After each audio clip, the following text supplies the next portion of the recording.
Sa mga nakaluwag-luwag dyan, alam ko, madalas dito kayo nag-grocery sa SNR. Pero sa mga katulad nating nasa Pecha de Peligro na naman, matik sa Pure Gold tayo pupunta.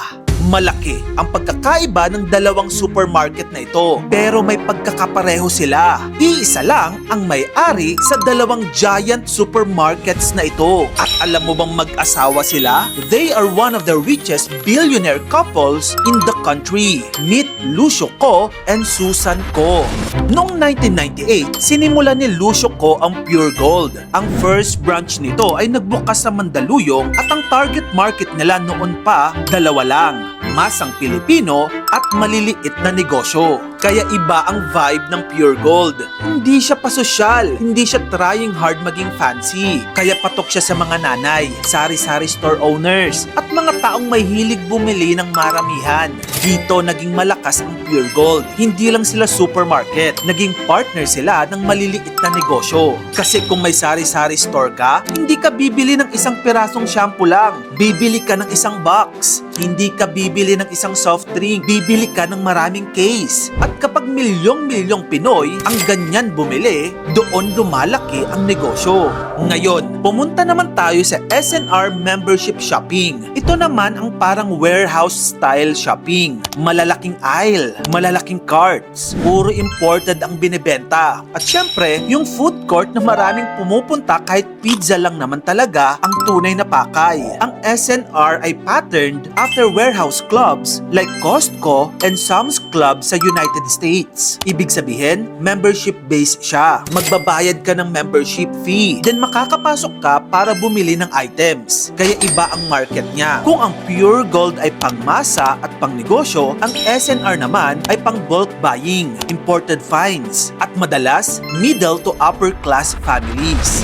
Pero paano nga ba naging magkasama ang dalawang supermarkets na ito? Kasi alam mo ba nung una, iba ang may-ari ng SNR. Ito yung twist na nangyari. Noong 2012, binili ng Pure Gold ang kumpanya behind SNR Membership Shopping. Ang kumpanyang ito ay ang Karela Management Corporation. At that time, may 6 na SNR warehouse stores na kasama sa deal na ito. So mula noon, SNR became part of the Pure Gold Group. Kaya kung iniisip mo dati na magkaibang mundo sila, actually, nasa iisang retail family sila. Pure Gold for the masa market, SNR naman for the membership warehouse market. Different format, same empire.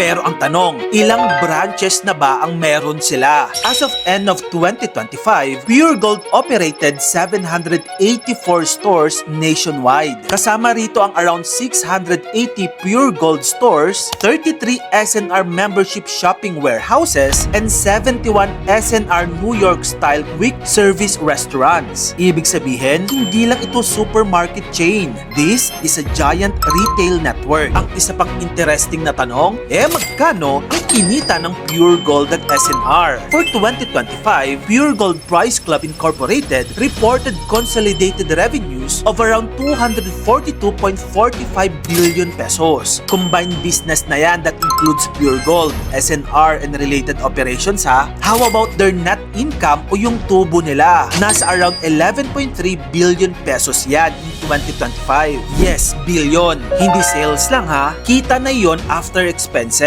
At kung tatanungin naman natin kung gaano kayaman ang mga may-ari nito, according to Forbes 2025 Philippines 50 richest list, Lucio and Susan Ko ranked number 9 among the richest in the Philippines.